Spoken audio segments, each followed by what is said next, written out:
Well, hey, happy Thursday, Good Shepherd family and friends. I hope you are having a wonderful day. I want to thank everyone for coming out last night and yesterday at lunchtime for our Ash Wednesday services. I hope they were a blessing to you. Um, Hope you guys are doing well today. Yesterday we spent a lot of time talking about forgiveness, and so I don't know if that rattled in you a little bit, if it stirred a little bit in you, if it's something you needed to hear. Feel free to put in the chat stream your thoughts, your comments, your questions about forgiveness, and uh, what it entails for you, if you will, and maybe where you want to go with this topic of forgiveness. But today is day two of our Guided to the Cross Lenten Journey.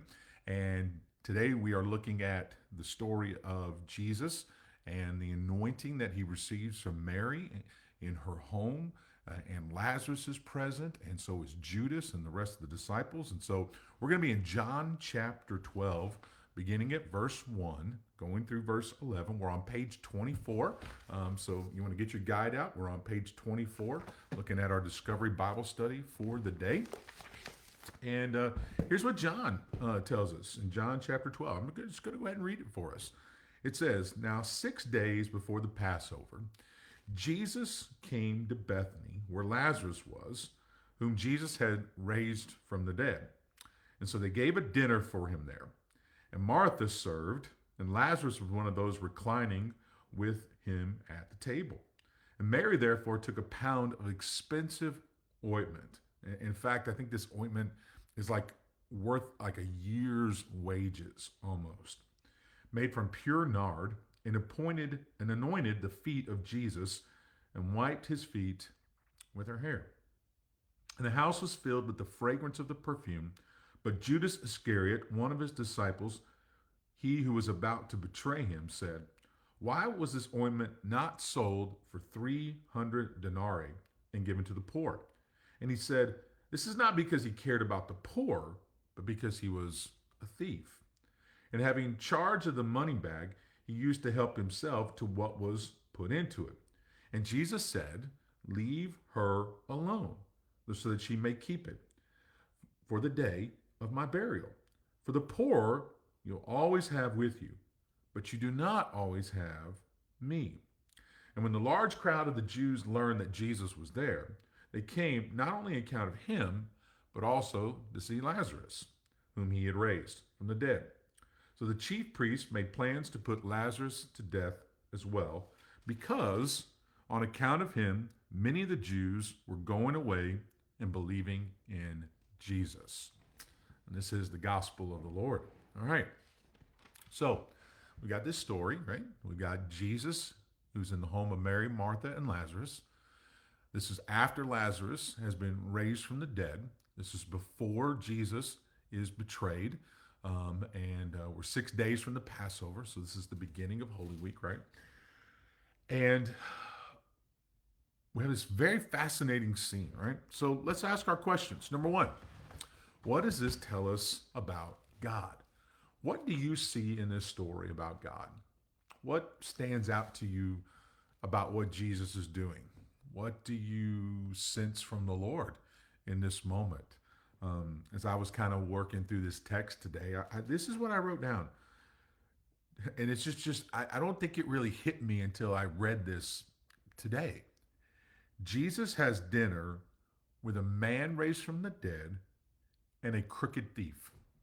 That's who he's having this dinner with 6 days before the Passover celebration, where he'll be betrayed and the next day crucified.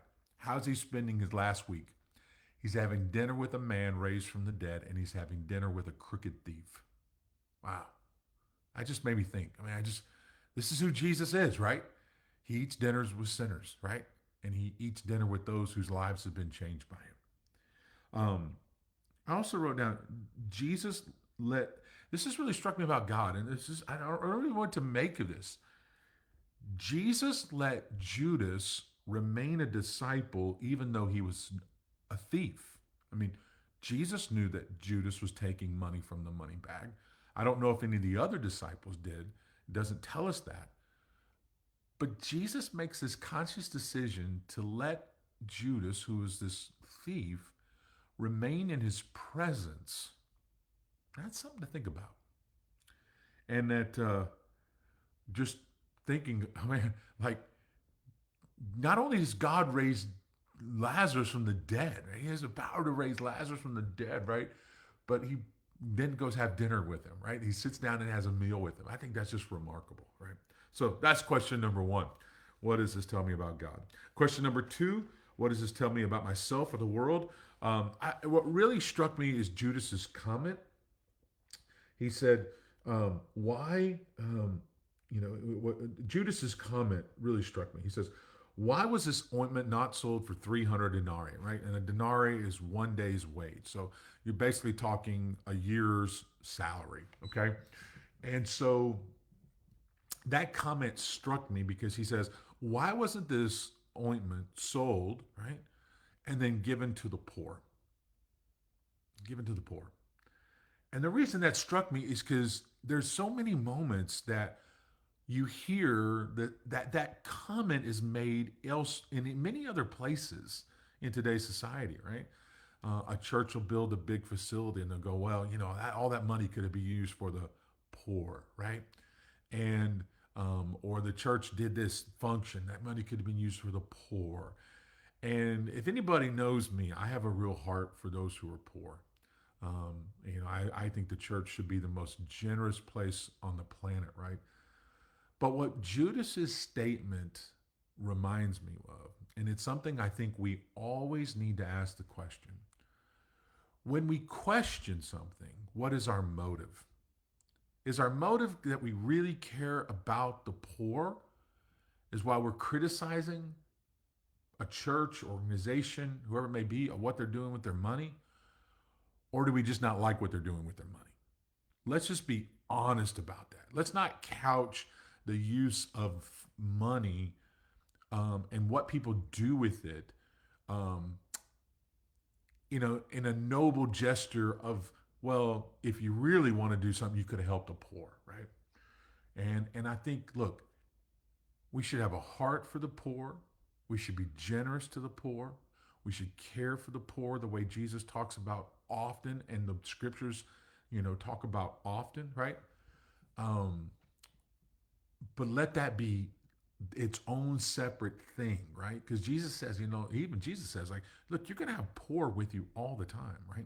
And so we should develop not only a ministry to the poor, but also a lifestyle and an attitude and a care for the poor that is something that's not just a one time event or a one time gift or a one time gesture, right? But it should be something that carries through our life always, okay?